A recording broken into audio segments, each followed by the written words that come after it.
Okay, great. All right. Well, nice to see or not see everyone, but nice to feel everyone's presence here this afternoon. This is Ross, by the way, and we're excited to be presenting today. Um, as you can probably imagine, we're in the middle of a very busy planting week with having Earth Day yesterday and Arbor Day coming up this Friday. So what we're talking about today is very relevant because we are definitely planting a lot of trees this month and next month, and so that's the subject of our presentation today. So what we're going to do, what Alex and I decided we're going to do is I'm going to talk for about 20 minutes or so, just reviewing some basic techniques about planting different types of trees, and then the last 20 or 25 minutes after that, Alex will speak specifically about leading volunteer planting events, which is something that we, TreeUtah, do all the time. So with that, I was going to get started. And so, yeah, first section that we're going to discuss today in our presentation is basic planting techniques, and then how to lead some successful planting events.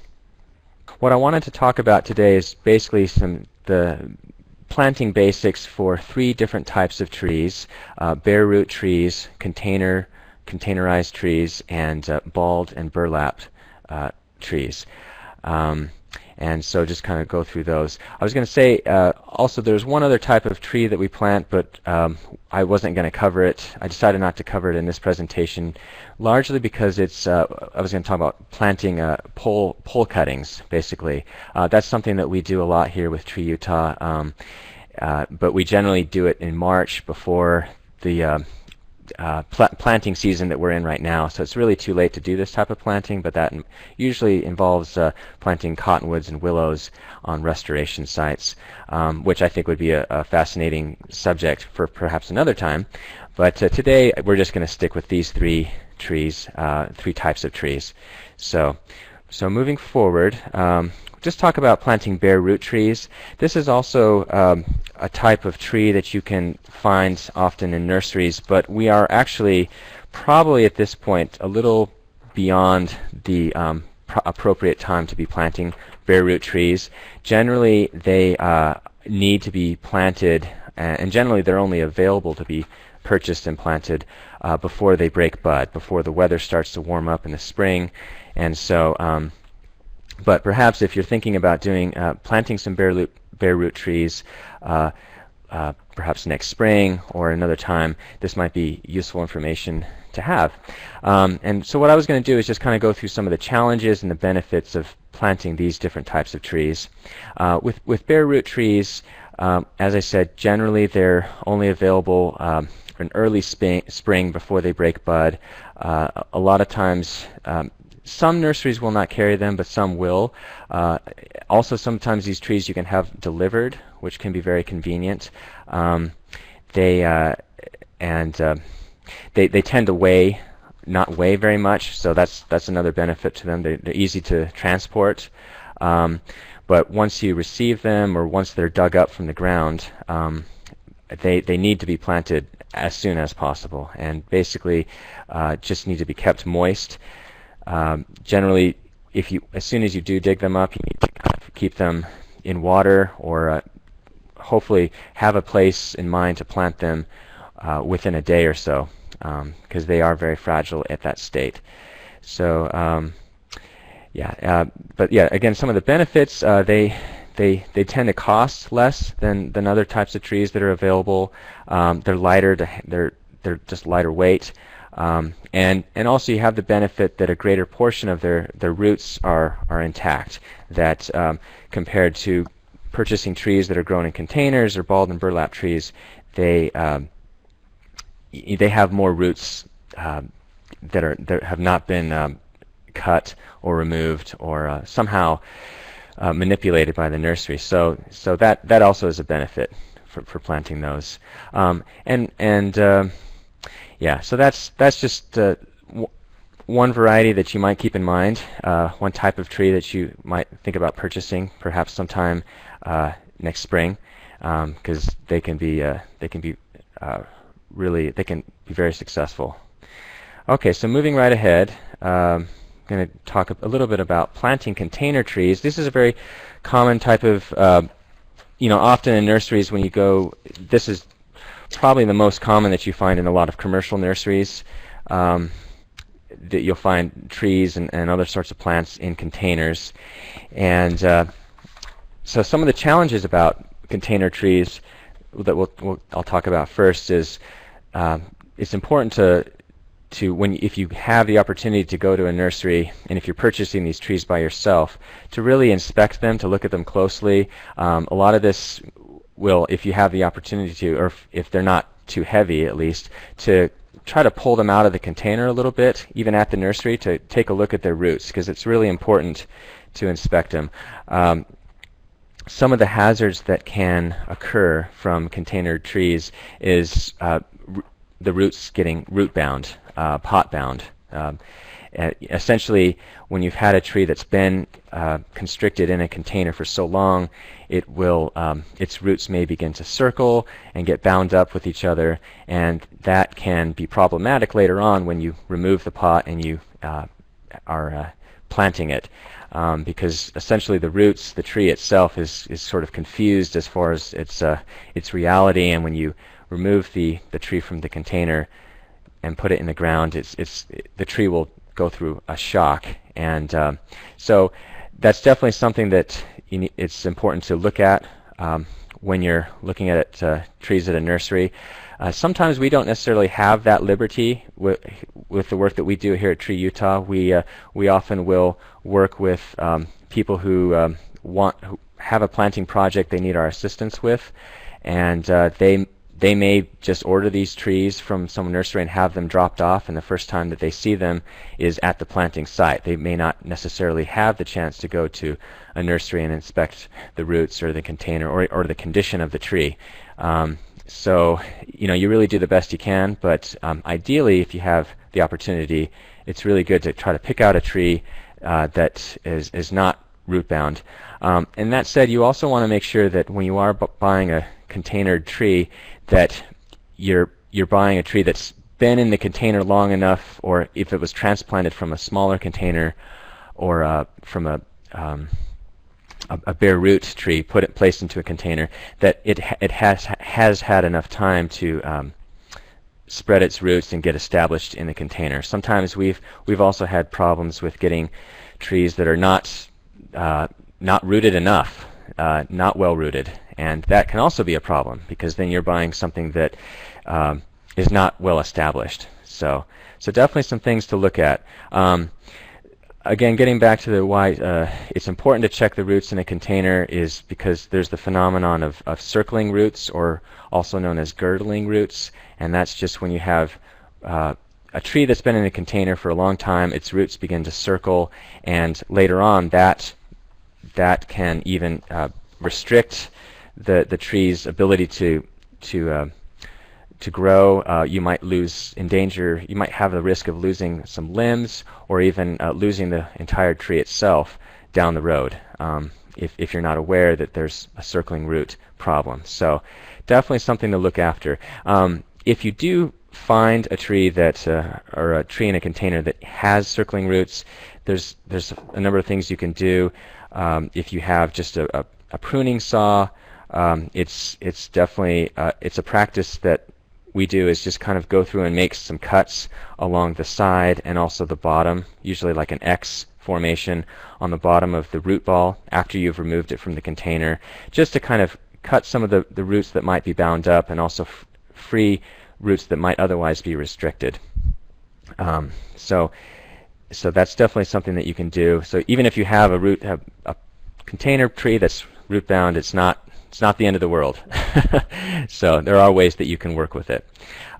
Some benefits of container trees: usually they weigh less than what the balled and burlapped trees, which we're going to talk about in a second. However, you can have some very heavy container trees, and if you are buying a large size container tree, it's good to have a tree cart or some other way to move it. But generally they are less and easier. They weigh less and they're easier to move. Also, the benefits, they tend to have a little less disturbance to the roots before planting, as opposed to purchasing a balled and burlap tree where essentially you've had the almost 90% of the roots cut from when it's placed in the burlap sack from the place it's grown at the tree farm. So that can be an advantage. And again, it's available at many nurseries. Yeah, I'm trying to think if there's anything else that we should cover. We can always come back to this. If anyone has any questions about planting trees in containers, we can easily come back to this slide. So, okay. Let's see. Okay, now talking about planting balled and burlap trees. These are types of trees that we actually have been planting quite a bit of recently here. TreeUtah has a number of our sites. They can be very large and heavy, and sometimes these trees will be 10 to 15 feet high, and they will definitely weigh at least 100 pounds, maybe 200 pounds. Definitely heavier than I do, than I weigh. A lot of times you'll see contractors, they will simply just maneuver these trees out of a truck, using a backhoe and a chain.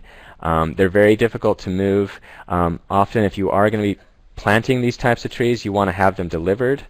Unless you have a sizable vehicle that you can go to a wholesale nursery by yourself and have them loaded into your vehicle. But generally they need to be delivered because of their weight. And so moving them around can be a challenge. It's important if you have a tree cart or some kind of dolly that is made especially for hauling large trees. It's definitely recommended. Unless you don't have a tree cart, and sometimes what we might do is just have a group of volunteers help us move carefully roll a balled and burlap tree, but it's better to have a tree cart. Some other challenges about balled and burlap trees is that the trunk itself, the stem, can be very fragile because of the way it's wrapped and the fact that it is so heavy.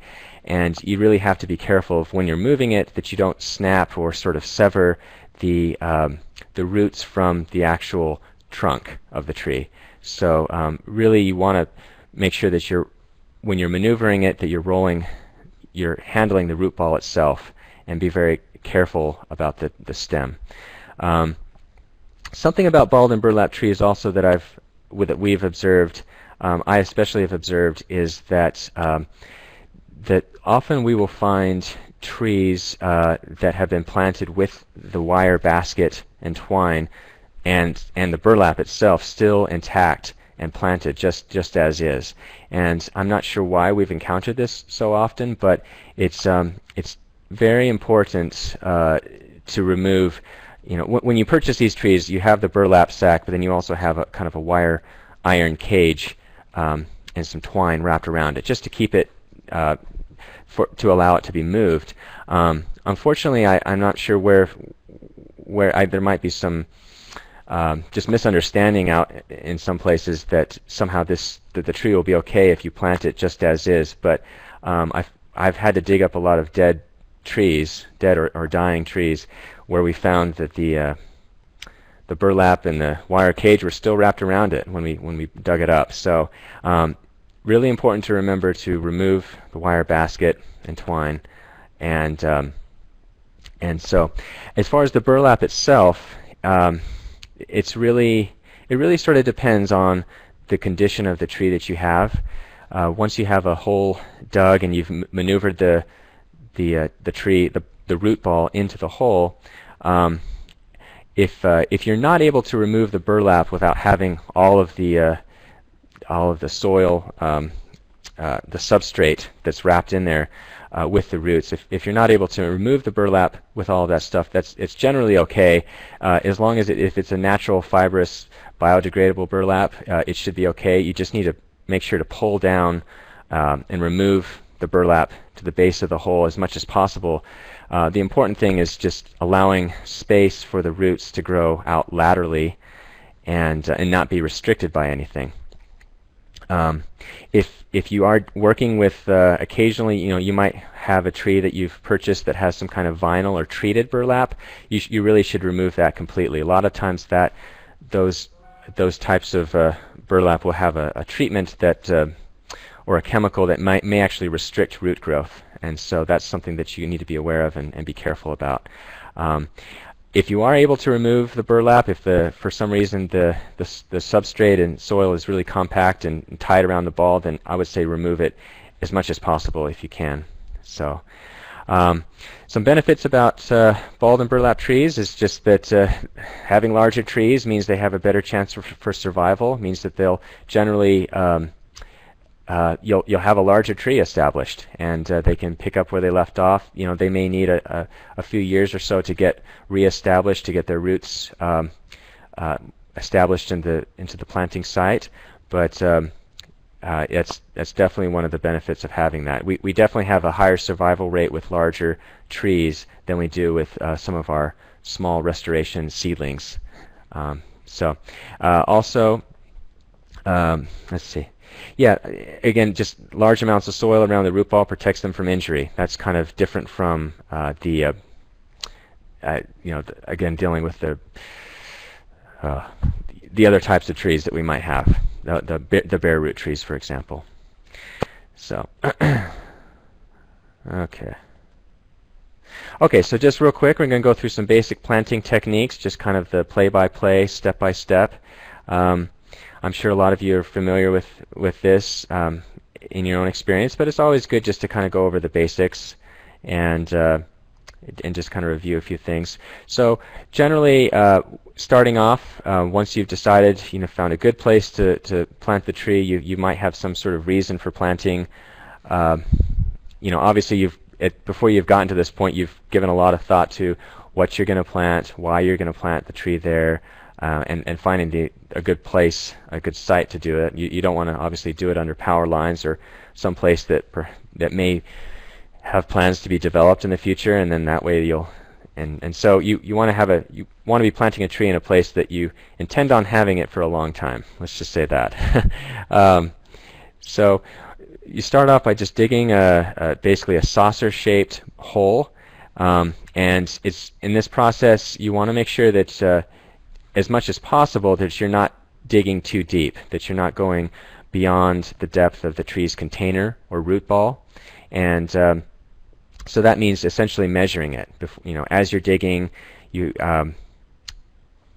understand that there's a certain depth that you don't want to go deeper than. And this is something that we continually talk to our volunteers about through the process of showing them, we might have a measuring stick or just the handle of a shovel, and saying this is how deep you want to go, but no deeper. And the reason is, of course, that we don't want to plant our trees too deeply, but we don't want to have them too shallow as well. So just having them just right at the right depth is really critical for the tree's long-term survival. The hole should be about 3 to 5 times the diameter of the container. Generally, yeah, it just really depends on what type of tree you're planting and the size that you're working with. But you want to have a wide enough hole in a saucer shape so that the roots have an area around them that they have loosened soil to spread out. And so from there you just slide the root ball out of the container, and you can do that very carefully. Basically just lean the tree down on its side, usually you may need some help. But depending on if it's a large tree, you might need some help kind of removing it from the container that way. And then just loosen and untangle any encircling roots like we talked about before. Just make sure that the roots are in a good condition. And also just checking all sides of the tree and the bottom roots as well. Okay. Next, so you've got your root ball in the empty hole, and this is where you want to make sure that all that measuring you did ahead of time has been accurate, and it's just kind of good to get on get down at the ground level and just kind of look and see, is the root collar or root flare, sometimes it's what it's called, just the area on the stem or the trunk where it starts to flare out and where the roots kind of laterally start to spread out. You want that to be right level with the ground that you're digging into. You know, if you happen to dig the hole a little too deeply, that's okay. Sometimes we just pull the tree out. We throw a little more of the fill in there, step on it, compress it down as much as possible, just so that we don't have any trees subsiding or sinking later on if we happen to dig the hole too deep. And but if you got the tree right at the right level, you then that's, and also at this point it's important to make sure that your tree is straight, that it's standing nice and vertical. It's not leaning dramatically to one side. So this is something we also do with volunteers, is just have them kind of walk around in a circle and just see, you know, from all angles, is it standing straight? And if so, then we proceed with filling the hole. And generally, also with this process, you want to fill the hole with the same dirt that you dug out of it. And so we can talk about this in a little bit, but sometimes, you know, there's practices where you may add a different type of soil, like from a nursery, or a kind of a soil amendment. I think that's okay sometimes. I think there's different philosophies about it, actually. In some ways, you want the tree to know what reality is from the get-go. That this is the soil, this is the place that you're going to be living in, and this is it. And we're not going to kind of, I guess, tease you with any sort of nutrients or nutrient-loaded substrate, or garden soil, that once they expand their roots, so they get out into the areas beyond in root area, that they're not actually going to find. So very important to keep that in mind. Okay, so let's see. Next, we want to make sure that as you're filling the tree in, that you firm the soil around the root ball, remove any air pockets. You want to it's really important. Roots will not grow well if they're exposed to air. So you want to kind of press down some of the areas that you've filled in, but you don't want to compact it. Also, adding water after you've filled it in is very important. Water will help to remove any air pockets that you might have. So yeah, water thoroughly, and then finally, before you want to make sure that you've added mulch to the root zone with about a 2 to 4 inch layer of organic material around the base of the tree. I generally like to have that about at least a meter, or 3 to 4 feet in diameter around the base of the tree. Your mulch can be anything from just a bark mulch that you might get in a nursery, or leaves. Any type of mulch will do, but basically you want organic material that's going to be there to kind of protect the tree, keep moisture in around the base of the tree, possibly protect the tree from lawnmowers or other sort of weeding equipment that you have, especially if you're in a park or a school. And so yeah, mulch is definitely very important. Okay, so I'm going to keep moving ahead because I know Alex's turn is coming up. So, okay, so just a few planting suggestions, and we'll start with the don'ts, and we'll talk about these. Like I said, generally it's not suggested to add soil amendments. Really only add soil amendments unless you're planting in really harsh conditions. Every once in a while we'll find ourselves planting in an area that's just completely compacted road base, almost like gravel or really tough clay. In that case, we do want to give the tree a fighting chance, so we will add some soil amendments. But generally, you want the tree to know what reality is down there. Also, another don't add fertilizer, especially right off the bat when you've planted the tree. It's going to be going through enough shock as it is, transplant shock, and adding fertilizer can definitely stress out a tree. So it's recommended to, if you're going to add fertilizer, just wait maybe a year or two before adding any fertilizer to a newly planted tree. Also, adding fertilizer generally is targeted at the foliage growth to add more trees, more branches and leaves. And during the first year or so of after we've planted our tree, we really want it to focus on its root growth. So that's another reason. Stake the tree. This is also, there's different schools of thought on this. I've kind of come from, I don't know, my thoughts have changed. I'm actually now more, I feel like it's better not to stake a tree unless you're in an area that has, you're dealing with a lot of heavy winds, or you're having other hazards, for example, children in a schoolyard. Generally, because staking a tree, it's almost like adding training wheels to a bicycle, and sometimes it can be okay if the tree seems very vulnerable and thin.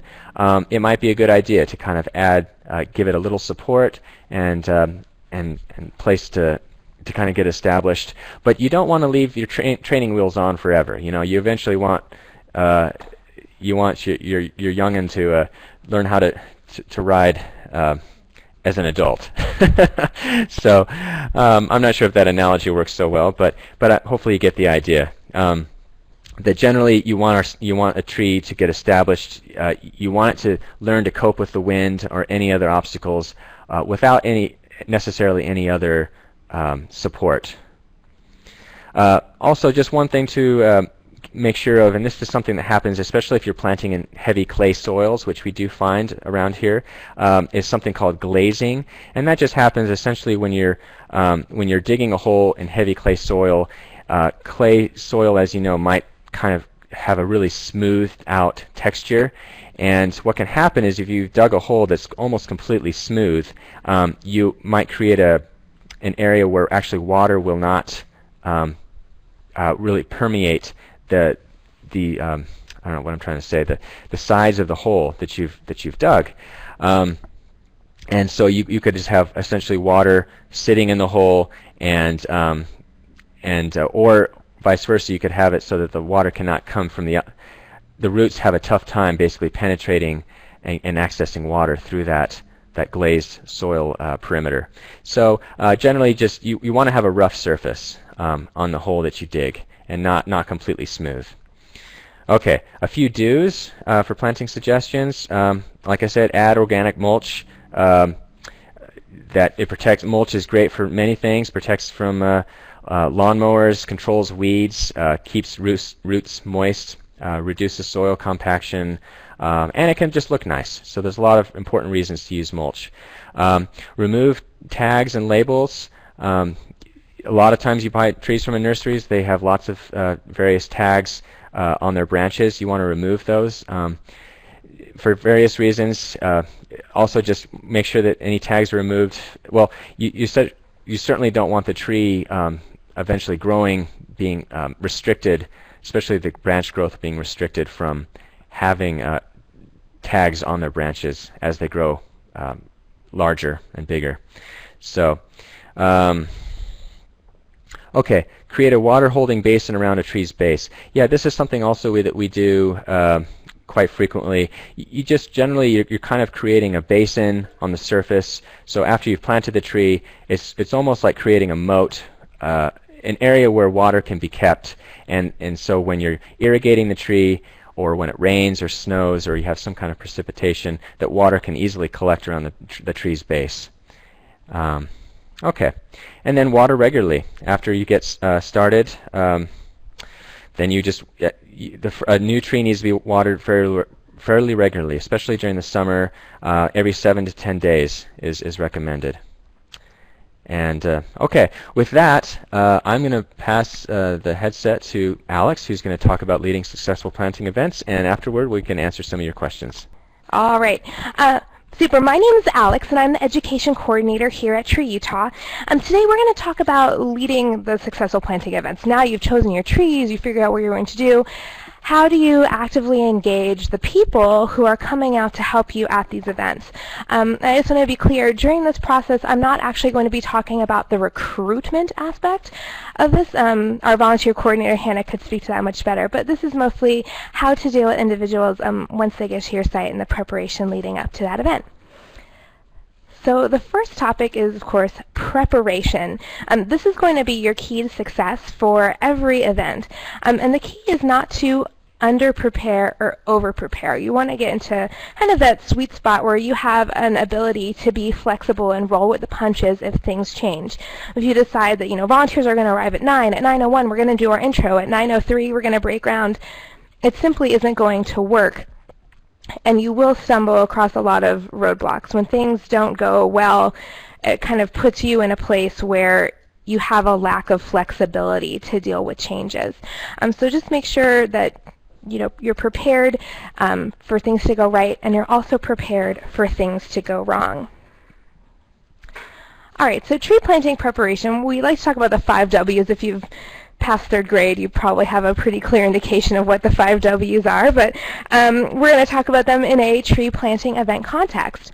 The first is why. Why are we planting? Now, there are a variety of different reasons why we might be holding a tree planting event. Perhaps it is Arbor Day or Earth Day. Perhaps that we are doing a pole planting or planting on a restoration site that needs trees to be in a particular time frame. Perhaps we are doing a memorial tree planting for an individual who is buying a tree to honor a deceased loved one or an anniversary. There are many, many different reasons why we could hold a tree planting event. And all of these different whys will help guide the structure of the event that you set up. The second is where. Where are we holding this tree planting event? Is it at a park that is, decent size, you can kind of see everybody? Is it at a restoration site? For example, one of the restoration sites that we plant at is about 72 acres, which presents its own challenges for trying to deal with people as they come to the site. For example, is there a restroom that's easily accessible? Is there water on the site? All of those things have to be taken into account when you're trying to make sure that your volunteers are happy and comfortable. Typically, when we do a large planting at a place like the Redwood Nature Area, we try and ensure that all the volunteers use the restroom before they get down to the site. We make sure that we bring water down to where we are, because you can suggest the volunteers bring water bottles, but at the end of the day, somebody might forget one, and it's your goal as the tree planting facilitator to make sure that nobody keels over during your event. So I'm making sure that you kind of understand the layout of your site. Also, is there easy access for volunteers to come and find you to first aid if they have an accident? And how are they going to track you down, especially on a large site? Other things to be aware of when we're considering the where is what are our soil types in that location? It's really great to do a test site visit before you go out and have an event with volunteers. If you go out there, the soil is really rocky, that may change your ratio of volunteers to trees when you're trying to figure out how many volunteers you need for the day. All right, and then what? What are you planting? Ross kind of covered all of those things, and he did talk about large trees a lot, and that will affect the tools that you're going to bring out that day. So with a large tree, you're probably going to want a tree dolly rather than try and get all of your volunteers to carry a 200-pound tree to a hole. If you're going to be planting things like seedlings, your tools may be different. So just considering what it is you're going to be planting. It's also kind of important to stage the area beforehand depending on what it is you're planting. To give you all a good example, yesterday we did a tree planting at Taylorsville Elementary. At the school we planted 8 trees with 600 students. Of course, having kindergartners dig a hole for a balled and burlapped tree is something that's kind of unfeasible. So making sure that you're coordinating with your field site to maybe have the holes dug beforehand, just kind of understanding what the logistics are based on what it is that you're actually planting. And then the when. When are we planting? That is sometimes contingent on the volunteers that you are working with. We find frequently that our volunteers are most able to come out to tree plantings on Saturdays and evenings. Typically Wednesday and Thursday evenings tend to be kind of a volunteer fan favorite. But when you decide to plant may often be contingent on when you have the most volunteers available. So do try to be flexible when you are working with volunteers and planting a site. Again, it kind of goes back to that preparation setting. And also, you'll notice in the picture that's on the top right corner, there's Ross and Hannah. We're getting ready to do a pole planting. This was in the beginning of March. The weather was, it was in the low 30s. It was snowing, and then it was raining. So making sure that if you are doing a planting early in the season or late in the season, you are doing your best to accommodate the volunteers that are there with you. If we're doing a tree planting early in the morning, we do try and get things like coffee and bagels and tea and juice to make sure that our volunteers are being taken care of, they're fed, but they also feel like they're being appreciated for coming out to help us on the site. And then finally, who's helping to come volunteer? And we'll talk about that more later. But finally, and again, I want to stress this, is remember to be flexible. Things will always change when you're out on a site getting ready to plant. You know, you may have snow, you may have a perfect day, but just remember to have some flexibility kind of built into your schedule for the day on the off chance that things change. Okay, why to plant? We kind of touched on this a little bit right here, but this list is up here. It's for you to read, but I also wanted to stress that volunteers may have their own ideas on why it's important to plant trees. For example, if you're working with folks who are out to do a memorial tree planting, or if you're at a school, maybe you're trying to provide an educational experience for students, maybe it's an award for somebody who's won the Arbor Day poster contest. So there are all these reasons to plant trees, which we all tend to talk about, but for volunteers there may also be different reasons why they have decided to show up to plant trees, and that's also something really important to take into consideration. It's also great to stress information about the site that you're planting at to give volunteers and participants a feeling about what it is that they're truly contributing to, kind of the larger picture. We do find that on restoration sites, you do need to convey kind of what the larger mission is of what you're doing, why it's important. All right, so who are volunteers? Who are the folks that come out? It is everybody and everybody. We work with many, many people. Because of our Outside the Wasatch grant program, we find ourselves working with cities and townships from all over the place, all the way from Cache County down to Moab and St. George. We work with corporate groups. We work with Coca-Cola, with Goldman Sachs. We work with schools, community members, and also people who are trying to get community service hours because of perhaps a court-ordered situation. So all of these people kind of come to the table with different reasons why they're there. Sometimes it might be baggage, sometimes it might be a real desire to do something good for our community. So as I was saying, volunteers may come to the table with a variety of different reasons for being there. Maybe their corporate office has decided that today they're out to do a day of service. You may have had a city or township apply to plant trees. They're really invested in the project. You may have somebody out doing court-ordered community service. No matter what the volunteers' motives are, and no matter where they're coming from, it's kind of the role of the facilitator and site manager to make sure that everybody is on the same page, to make sure that you're accomplishing everything you need to get accomplished, which is, in our case, making sure that trees are planted correctly in the ground and giving volunteers a really, really positive experience to take home with them and the correct information. So kind of here's the play-by-play of what we tend to follow when we do an event. I'm going to cover first kind of what happens before and then day of. So before, you want to make sure that you either pick up the trees or have them delivered. It's a really great time to investigate if you're picking up a tree that's in a pot, kind of what its roots look like.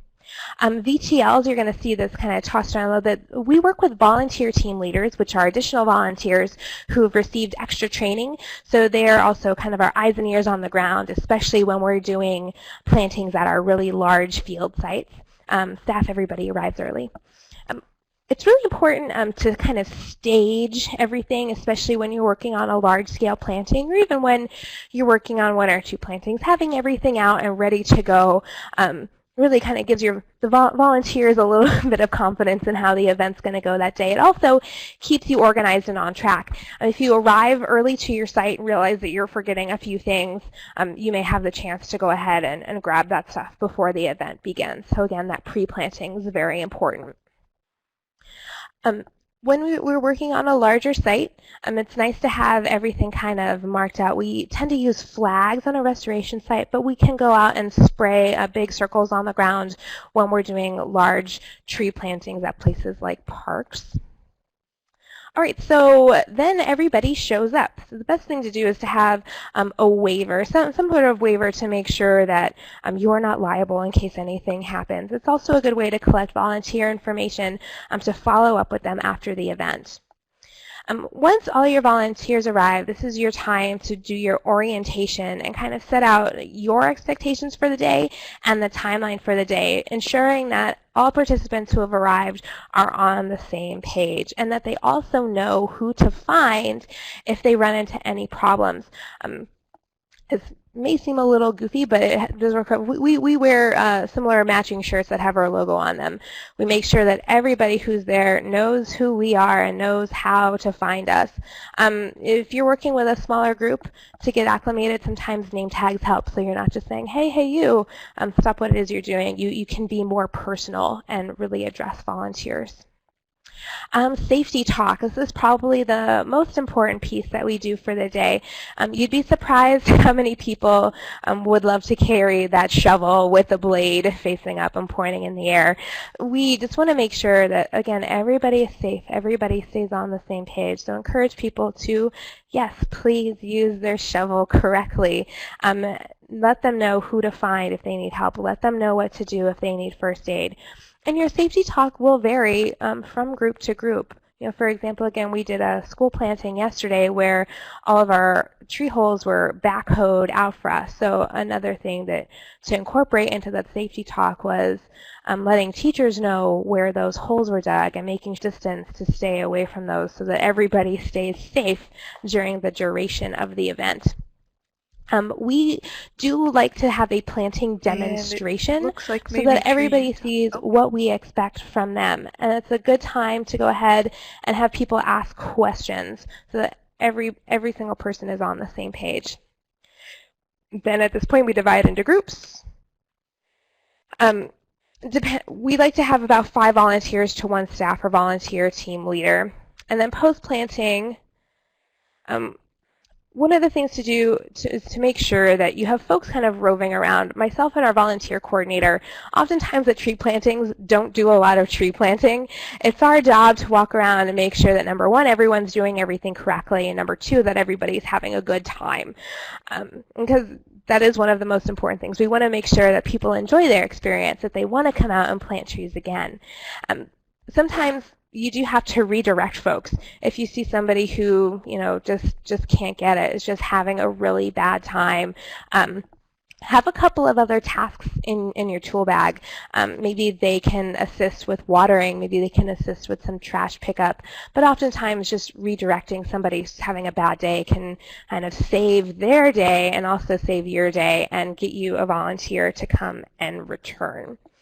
We do also like to have folks clean up, and then we dismiss everybody at once just so you can kind of get a head count, make sure everybody's doing all right. And of course, thank everybody who shows up to volunteer. We find that, even a small appreciation, a sign of appreciation like one of our I Love Trees stickers or honoring our volunteers at some point during the year goes a long way to getting people to come back and to be really supportive of our mission and what it is that we're doing. All right, so don't hesitate, evaluate. Especially this time of year, it's really hard to get all your staff back to the office and debrief and really discuss how things went at your event. So one of the easy ways to do this is to give small surveys to your volunteers. We kind of do a mix of quantitative and qualitative stuff. So questions like, rank your experience on a scale of 1 to 5. Was it great? Was it awful? Would you recommend this again? And if you're kind of doing a generic volunteer form, it's nice to ask them, what day did you volunteer? Were you volunteering with a group? So this feedback can really go a long way into assessing what works well for your events and also what your volunteers would like to see so that you can ensure that they come back time and time again. And finally, also following up with the trees. If you have the ability to go back to your site, we're pretty fortunate in that we have a couple of sites that we're really invested in where we can do things like GPS the locations of trees that we've planted to go ahead and check on them and make sure that they're doing all right, to go ahead and visit them again in the summer to ensure their health and safety, because the tree planting events with our volunteers, they're wonderful, they're fun, but they're also an investment. You're investing your money in trees. You're also investing your time. And we want to make sure that all those reasons why we plant trees and that we're making sure we're receiving a good investment in both our time and money. And following up with the trees is a great way to ensure this. So that brings us to the end of our Lunch and Learn presentation. Thanks so much for hanging in there with us. Hopefully we kind of demonstrated how to be flexible too. And we really hope that you're able to take something away from this, and a couple of things that hopefully make your tree planting events this spring run just a little bit smoother, make your volunteers just a little bit more excited to be out there and engage the community and you. So thank you so much for your time. All right, thank you, Alex. It looks like we have some questions for Ross about planting, Sure. So if you could pass the mic back over All to right, him. you got it. Okay, this is Ross. I'm back. So we have a couple of questions. People are really interested in planting. Okay. We have a question from Andrew who says that he planted a lilac tree too deeply and he removed a couple of girdling roots, but he's worried that the tree is still suffering from incorrect planting. Can you save a tree that was planted too deeply? Huh. Wow, that's a good question. Yeah, I mean, well, obviously probably the easiest answer is it depends. And honestly, this is kind of an area I don't have a lot of experience in as far as trying to reinvigorate trees that might have been misplanted. I do know that there's a few things you can do, like, if you mentioned he was able to cut some of the girdling roots, that's definitely something that you can do as far as helping a tree that might otherwise be headed down a bad path. You might also just, if you're able to, clear some of the soil on the surface away from the base of the tree so that it has so it's not going to be as deeply planted, if that makes any sense. So that the roots have a little more, they can be a little more closer to the surface to grow outward. But yeah, it seems like a tough situation at that point. But yeah, any other questions? I'm just trying to see how much time we have left. But yeah. We have a question from Jason. He says, what about orienting the tree to the same aspect that it was grown in? He comments that they try to get the nursery to mark the north side of the tree so that they can keep the replanted orientation the same. Do you have any comment about that? Yeah, that's interesting. I think if you are lucky enough to have a good enough relationship with a nursery and understand, what their system is and have them, that makes a lot of sense, I think, if to help with kind of the shock that a newly planted tree would go through. If you are able to know what direction orientation it was planted in, I would say certainly that's definitely a good practice. But how often do we purchase trees from some place that was grown far away, and we may not have a relationship with a nursery to do that? So, but yeah, I definitely think it seems like a concept that makes sense. Great. We have a couple questions about what to do after the tree has been put in the ground. Okay. As far as mulch, does the mulch go immediately right up against the side of the trunk of the tree? And also, how far should the water-holding basin, the little moat, be from the trunk of the tree?